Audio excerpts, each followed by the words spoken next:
नमस्कार दोस्तों, बिहारी खाना चैनल में एक बार आपका फिर से स्वागत है। आज मैं बनाने जा रही हूँ मूली के पकौड़े। ये मैंने 150 ग्राम मूली ले लिया है। इसे कद्दूकस में घिस ले और इसमें जो एक्स्ट्रा वाटर रहता है यानी पानी, उसे हम इस तरह से हाथों की सहायता से निचोड़ लेंगे। थोड़े अच्छे से इसका पानी निकाल ले ताकि पकौड़ी बनने वक्त इसका शेप सही रहे। इसी तरह से हम सारे मूली में से पानी निकाल लेंगे। तो मूली में से हमने सारा पानी निकाल लिया है। ये इस तरह से मूली को निचोड़ के अलग से रख ले। तो आइए देखते हैं मैं और किन किन सामग्री की आवश्यकता होगी। एक मध्यम आकार का हरी मिर्च ले लें, 1/4 चम्मच अजवाइन, 1/4 चम्मच हल्दी पाउडर, 1/4 चम्मच लाल मिर्च पाउडर, नमक स्वाद अनुसार। दोस्तों, अगर आप मिर्च में भी अगर कम ज्यादा करना चाहते हैं तो अपने अकॉर्डिंग कम और ज्यादा कर सकते हैं। और इसमें हम बेसन के तौर पे हम चावल का आटा मिलाएंगे। आप कच्चे चावल को या तो ग्राइंडर में पीस सकते हैं या मार्केट में भी आजकल इजीली अवेलेबल है, आप ले आए। अगर आपके पास चावल ना हो, चावल का आटा, तो आप बेसन में से, चने के बेसन से भी इसे बना सकते हैं। तो हम मूली में ये बेसन थोड़ा थोड़ा चावल का आटा डालेंगे। हम थोड़ा थोड़ा डाल के देखेंगे कि इसकी बाइंडिंग सही हो रही है। अगर कम लगे तो और डाल लेंगे, थोड़ी सी और डालेंगे।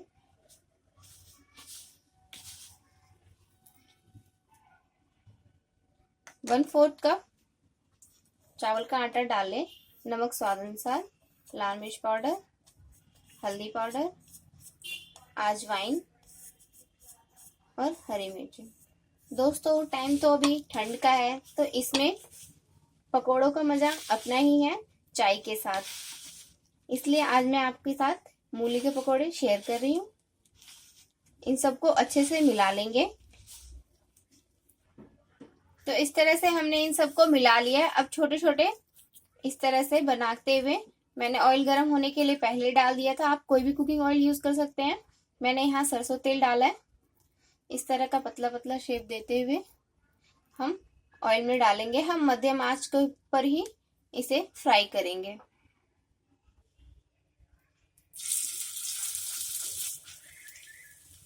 इस तरह से सारे पकोड़े बनाते हुए एक बार में जितना ऑयल में फ्राई हो सकता है उतना डाल के दोनों तरफ से हम क्रिस्पी फ्राई कर लेंगे। अब ये एक साइड से फ्राई हो चुका है। हम इसे पलटते हुए फ्राई कर लेंगे। अगर कोई भी पकौड़े लगे कि मोटे हैं, उन्हें उल्टा करके पलटते हुए इस तरह से हल्के हाथों से इसे दबा लें। दोस्तों, अगर आप चाहें तो इसमें एक प्याज डाल के भी इसका पकौड़ा बना सकते हैं। मूली के साथ प्याज डाल लें, उसका टेस्ट भी अच्छा आता है। तो दोस्तों, मैंने इसे उलटते पलटते हुए अच्छे से फ्राई कर लिया। अगर आप बहुत ज्यादा क्रिस्पी खाना चाहते हैं तो और फ्राई कर सकते हैं। ये फ्राई हो चुके हैं। अब मैं इसे टिश्यू पेपर पे निकाल लूंगी। आप टिश्यू पेपर पे या फिर किचन टॉवल पे निकाल लें ताकि इसका एक्स्ट्रा ऑयल निकल जाए। तो इसी तरह से हम सारे पकोड़े बनाकर तैयार कर लेंगे। तो दोस्तों, मूली के पकोड़े बनके तैयार हैं। आप इसे एक बार अपने घर पे जरूर ट्राई करें।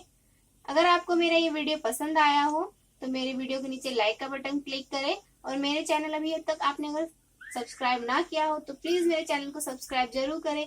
Thank you for watching.